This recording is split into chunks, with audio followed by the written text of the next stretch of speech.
आपण महाराष्ट्रातल्या जवळपास एखाद दुसरा अपवाद वगळता सर्व जिल्ह्यांमध्ये लहान बालकांचं स्वास्थ्य चांगलं राहण्याच्या करता एक महत्त्वाचा कार्यक्रम केंद्र सरकारने मोदी साहेबांच्या नेतृत्वाखाली घेतलेला आहे. राज्य सरकारचे आमचे देवेंद्र फडणवीस साहेब असतील, एकनाथराव शिंदेजी असतील, प्रकाश आंबेडकरजी असतील, आमचे दादाजी भुसे असतील, आम्ही सगळ्यांनी मिळून आज त्याचा शुभारंभ त्या ठिकाणी केलेला आहे.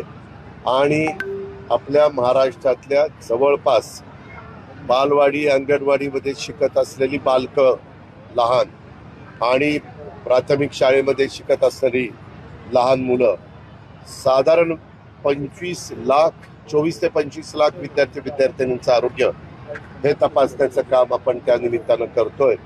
त्याच्यातून नक्की त्या बालकाला काही आजार आहे का, काही समस्या आहे का, त्याचं एकंदरीत आरोग्य चांगलं राहण्याच्या करता, निरोगी राहण्याच्या करता, ते सुदृढ बालक राहण्याच्या करता जी काही काळजी खबरदारी घेणं ही पालकांची जबाबदारी असते, तसंच शासन म्हणून आमची पण जबाबदारी आहे.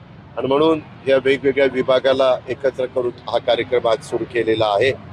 आणि त्याच्यातून आपल्याला चित्र स्पष्ट होईल की नक्की काय शहरी भागातल्या मुला मुलींच्या आरोग्याच्या बद्दलच्या समस्या आहेत आणि ग्रामीण भागातल्या मुला मुलींच्या काही समस्या आहेत हे त्याच्यात आपल्याला जाणून घेण्याचा निर्णय अधिकार होणार आहे. 3 तारखेला मागण्या पाहिजे. अर्थसंकल्पीय नवीन वर्षाचं आम्ही अर्थसंकल्प सादर करणार आहे. बजेट अधिवेशन आहे. 10 तारखेला कामकाज सल्लागार समितीनं अर्थसंकल्प सादर करण्याच्या बद्दल मान्यता त्या बाबतीमध्ये दिलेली आहे. आणि एकंदरीतच केंद्राने जसं सर्व घटकाला न्याय देण्याचा प्रयत्न त्यांच्या बजेटच्या माध्यमातून केलेला आहे, तसाच मुख्यमंत्री, दोन्ही उपमुख्यमंत्री, त्यांचं संपूर्ण मंत्रिमंडळ आम्ही पण तशाच रस्त्याने जाण्याचा विचार करतोय. अर्थात चित्र स्पष्ट ज्या दिवशी बजेट मांडलं जाईल त्यावेळेस महाराष्ट्रातल्या जनतेला ते कळेल. मुख्यमंत्री एकनाथ शिंदे पुण्याच्या दौऱ्यावरती म्हटले की अजित पवार पुणे जिल्ह्यात भगवा फडकायचा आहे. बरोबर आहे ना. तुम्ही लावालाव्या करायचं बंद करा, हे असले धंदे बंद करा, खऱ्या बातम्या द्यायला शिका.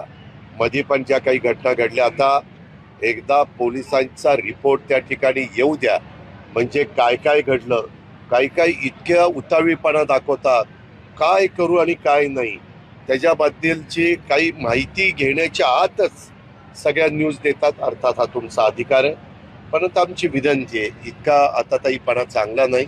थोडंसं सबुरीने घेतलं तर जास्त बरं होईल. आणि आम्ही महायुतीच्या सरकारमध्ये काम करतोय, आम्हाला मोठं बहुमत महाराष्ट्रातल्या जनतेने दिलंय, परंतु त्याचबरोबर प्रत्येकाला आपला आपला पक्ष वाढवण्याचा अधिकार आहे. ते शिवसेनेचे नेते आहेत आणि त्याच्यामुळं ते तसं म्हणणार जाईल तिथं आपल्याला भगवामय करायचं म्हणले ना,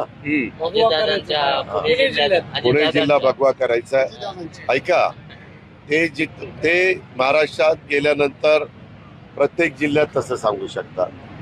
आमचे देवेंद्र फडणवीस साहेब गेले तर ते सांगू शकतात आपल्याला तो जिल्हा भाजपचा आपल्याला झेंडा तिथं रोवायचा आहे.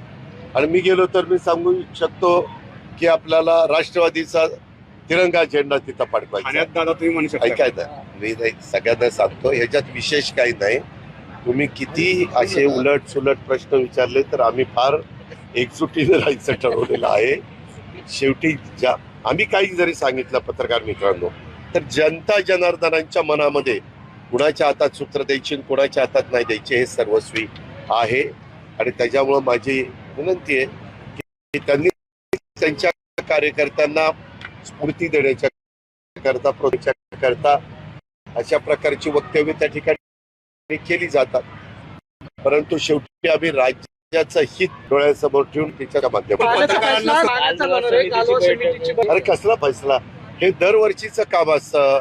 पावसाळा संपल्यानंतर आपण एकत्र बसून उन्हाळी हंगाम त्याचं पाण्याचं वाटप शेतीला किती, पिण्याच्या करता किती, पुढं पाऊस साधारण आपण 15 जुलैपर्यंत नाही पडला तर राखीव कोटा किती, हे दरवर्षीचं नियोजन असतं.